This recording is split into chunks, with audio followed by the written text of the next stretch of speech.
Hello and welcome to Hobby and Hype, the show where we talk about physical stuff, collectible stuff, and even toys that obviously all of us gamers would be collecting. So I would still call this Star Wars season since we just came back from seeing Rogue One.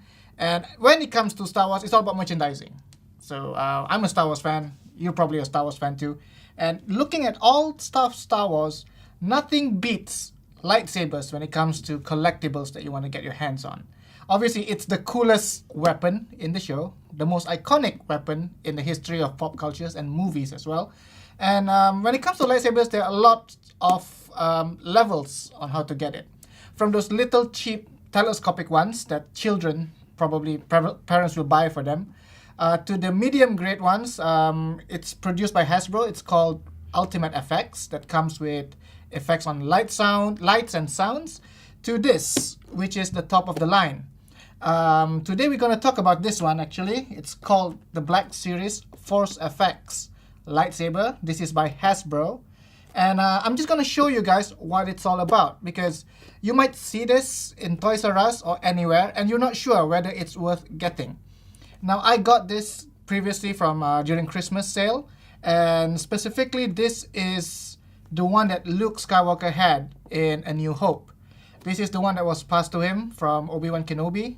Supposed to be what Anakin Skywalker had when he lost his appendages, no thanks to Obi-Wan Kenobi. And so we're gonna go into it.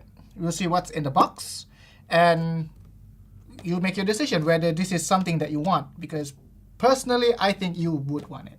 So let's get on to it. For a start, this is not really a normal cheap toy. It's selling for 999 ringgits at Toys R Us, but you could get it cheaper somewhere else. You can go over eBay and get it probably around 800 to 900 ringgit, depending on the seller. For a start, the range comes with the lightsaber, obviously, for Darth Vader, Yoda, Luke's green one, as well as Kylo Ren, the one we saw from Force Awakens. But that one's a bit more expensive. So let's get back to the saber first. So this is the box. Just gonna take this out first.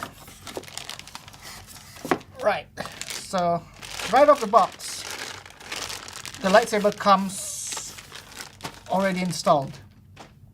And this is how it looks like. The build is really solid. From a close-up view, you can see that this is metal. This is polycarbonate, if I'm not mistaken, and you can have this. You can see these rubber bits here.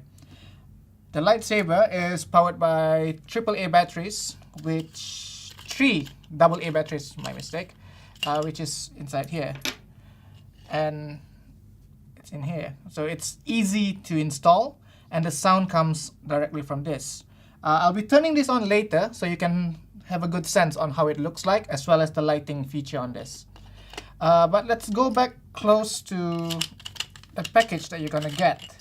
Oops, sorry. From the box, it's pretty much standard. You get the lightsaber, this one, and it comes with a stand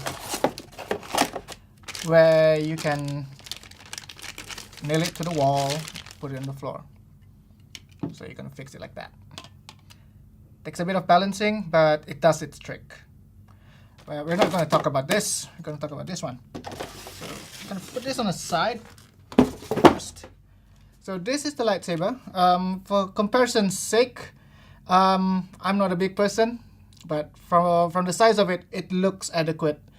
This is not for dueling. You can't use this to duel, although it comes with a flash on clash feature. It's good for little hits with your friends or whatever, but I would not recommend this for dueling. You should go for something else for that.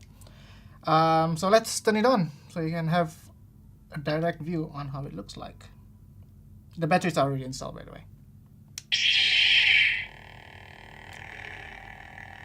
So if you can hear the sound properly, it comes with flash. When you say it's not flash on clash, it's the sound effect on clash, which is more like that. So it comes in several variations, like blasting off, reflecting blasters, as well as contacts when you hit something. So it does look really good, and the sound effect happens when you swing it. So this is definitely one of the coolest things a Star Wars fan can get. As you know, Darth Vader's one will be in red. Yoda's one will be a bit shorter, the green one that you see in episode 3, as well as Luke's episode 6, the green one, which he rebuilt after he lost his arm. So I'm gonna give you a few close-up shots of this. And personally, as a Star Wars fan, and even a fan of like movie replicas, this is one of the most affordable, closest one you can get if you're a Star Wars fan. You can do some modding to take this on off, but I would not recommend that unless you have all the skills. And you can even put this on a shelf as a shelf. What you put it? Shelf decoration. Sorry. So you can even mount it on the wall if you feel like it. And it's definitely one of those things that you will prize in the years to come. Thanks to Disney, you will have Star Wars movies every other year. The demand will always be there. You will want to show this off. It's really cool. So there you have it. The Force FX lightsaber from Hasbro. Highly recommended. One of my favorite purchases this year already. And I'll see you guys again on Hobby and Hype, where we're going to talk about collectibles. This is Ken signing off.